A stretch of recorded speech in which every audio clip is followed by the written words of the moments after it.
Hai, perkenalkan nama saya Nafiza Sheila Faradila dengan NIM 2020 31060.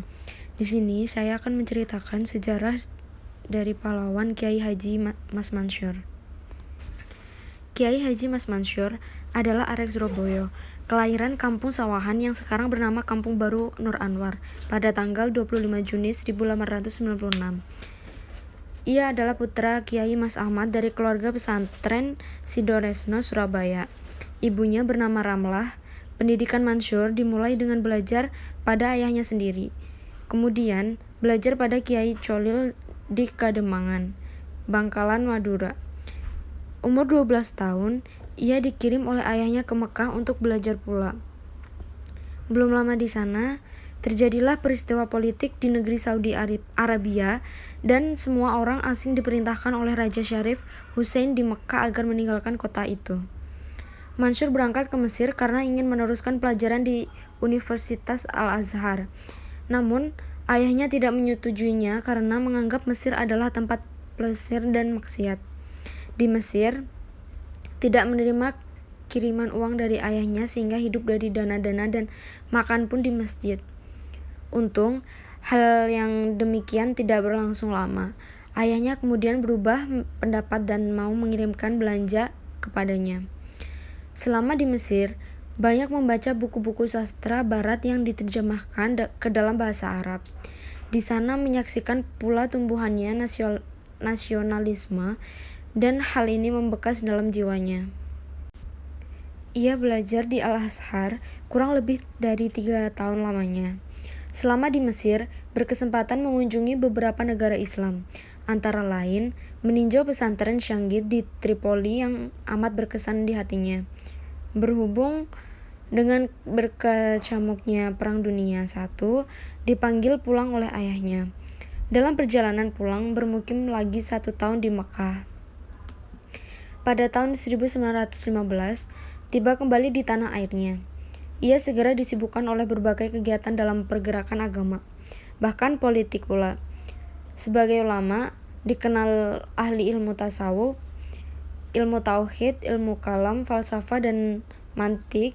Kiai Haji Mas Mansur menyadari bahwa pada masa penjajahan itu, agama Islam tidak dapat berkembang. Pemerintah jajahan selalu berusaha menjauhkan masyarakat, terutama kaum terpelajarnya, dari kehidupan agama Islam. Kiai Haji Mas Mansur sudah berkata pada zaman itu bahwa di tanah air kita Indonesia ini, sebagian banyak dari kaum terpelajar kita yang lahir dari agama Islam, lantaran mereka merasa ragu-ragu disebabkan oleh keadaan pemeluknya yang pada masa ini sedang berada di lapisan yang paling rendah. Rendah dan sungguh rendah martabatnya, kedudukannya, kalau dibandingkan dengan umat yang lain, ya sekali lagi rendah martabatnya. Tetapi di samping kerendahannya, bangsa kita dewasa ini adalah boleh dikatakan karena kita sendiri, bukan karena Islam, bukan karena Muhammad, dan bukan karena Al-Quran dan hadisnya. Islam tetap tinggi, tetapi umatnya belum tentu sebagai dia. Biar umatnya tidak terpandang hina dina, namun dia Islam tetap mulia. Kehinaan umatnya bukan menunjukkan atas kehinaannya. Tegasnya, kehinaan dan kebenaran serta kemuliaan pemeluk sesuatu agama itu bukan menjadi ukuran atas kehinaan agama yang dipeluknya. Tetapi ukuran kebenaran dan kerendahan suatu agama itu ialah tersimpan di mata air agama itu sendiri. Setibanya kembali di tanah air dari Jakarta, Kiai Haji Mansur tidak langsung pulang ke Surabaya, tetapi singgah di Yogyakarta pada Kiai Haji Ahmad Dahlan, pendiri Muhammadiyah, untuk memperkenalkan diri dan bersilaturahmi. Rupanya sejak di negeri Saudi Arabia sudah tertarik oleh Muhammadiyah yang didirikan Kiai Haji Ahmad Dahlan 3 tahun sebelum pulang. Sejak itu terjadilah hubungan erat antara Kiai Haji Mas Mansur dengan Kiai Haji Ahmad Dahlan. Dan pada tahun 1921, Kiai Haji Mas Mansur pun masuk menjadi anggota Muhammadiyah. Sebelum masuk Muhammadiyah, lebih dahulu telah tertarik kepada politik dan menjadi anggota SI atau Serikat Islam sejak tahun 1915. Di samping itu, aktif di dalam lembaga pendidikan bersama-sama rekan-rekannya, ulama mendirikan Madrasah Nahdlatul Watan, Taswirul Afkar, dan mengajar di pesantren ayahnya Madrasah Mufidah. Di sini menerapkan sistem Mesir. Di dalam Muhammadiyah, kedudukan Kiai Haji Mas Mansur terus meningkat. Masuk Muhammadiyah, kemudian mendirikan cabang Surabaya yang diketuainya. Lalu diangkat menjadi konsul untuk Jawa Timur dan di dalam Kongres Muhammadiyah ke-26 pada tahun 1937 dipilih menjadi ketua pimpinan pusat. Di dalam kongres-kongres berikutnya dipilih kembali hingga pemimpin Muhammadiyah selama 6 tahun penuh dari tahun 1937 hingga 1943. Selama menjadi ketua PP Muhammadiyah, memberikan pelajaran pada Madrasah Mu'alimin, yaitu sekolah calon guru Muhammadiyah sekaligus sebagai kader-kader yang disiapkan untuk menanam benih-benih Muhammadiyah ke seluruh Indonesia. Di sana, Kiai Haji Mas Mansur memberikan pelajaran ilmu tauhid dan terkenal sebagai ustadz yang pandai mengajar. Pelajarannya padat tetapi populer, mudah diikuti. Dalam perpolitikan umat Islam saat itu, Mas Mansur juga banyak melakukan kegebrakan. Sebelum menjadi ketua pengurus besar Muhammadiyah, Mas Mansur sebenarnya sudah banyak terlibat dalam berbagai aktivitas politik umat Islam.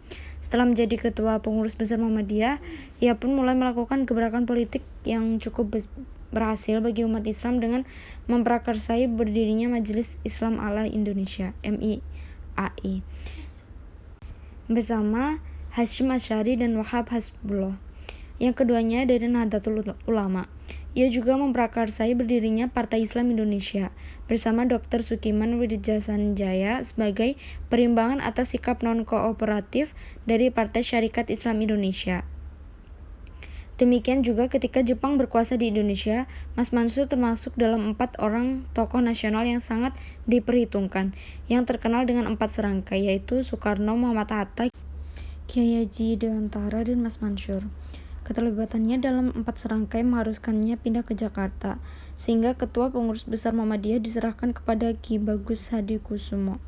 Namun kekejaman pemerintahan Jepang yang luar biasa terhadap rakyat Indonesia menyebabkan tidak tahan dalam 4 serangkai tersebut, sehingga ia memutuskan untuk kembali ke Surabaya, dan kedudukannya dalam 4 serangkai digantikan oleh Ki Bagus Hadikusumo.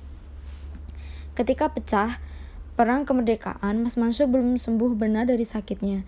Namun, ia tetap ikut berjuang memberikan semangat kepada barisan pemuda untuk melawan kedatangan tentara Belanda atau NICA. Akhirnya, ia ditangkap oleh tentara Indonesia dan dipenjarakan di Kalisosok. Di tengah pecahnya Perang Kemerdekaan yang berkecamuk, itulah Mas Mansur meninggal di tahanan pada tanggal 25 April 1946. Jenazahnya dimakamkan di Gipo, Surabaya. Atas jasa-jasanya oleh pemerintah Republik Indonesia, ia diangkat sebagai pahlawan nasional bersama teman seperjuangannya, yaitu Kiai Haji Fakhruddin.